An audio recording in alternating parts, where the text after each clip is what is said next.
اس جیسے ہی یہ خبر نکل کر آئی کہ 25 ستمبر کو امریکی صدر ڈونلڈ ٹرمپ اور اس کے علاوہ ترکی کے صدر رجب طیب اردغان کی ملاقات ہوگی، اور یہ ملاقات کہیں اور نہیں،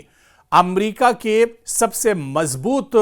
یعنی وائٹ ہاؤس میں یہ ملاقات ہوگی، جہاں پر امریکی صدر ڈونلڈ ٹرمپ ترکی کے صدر رجب طیب اردغان کا استقبال کریں گے، اور موجودہ جو حالات ہیں، خاص طور سے مشرق وسطیٰ کی بات کی جائے، مڈل ایسٹ کی بات کی جائے، دنیا کے مسلم ممالک کی بات کی جائے، اور اس کے علاوہ جس طرح سے قطر پر حالیہ دنوں اسرائیل نے حملہ کیا ہے، دوحہ سمٹ ہوئی ہے، مسلم ممالک اس میں شامل ہوئے ہیں، اور پچھلے دنوں جس طرح سے اسرائیل نے کئی مسلم ممالک کو اپنا نشانہ بنایا ہے، غزہ میں جس طرح کے حالات بنے ہوئے ہیں، اور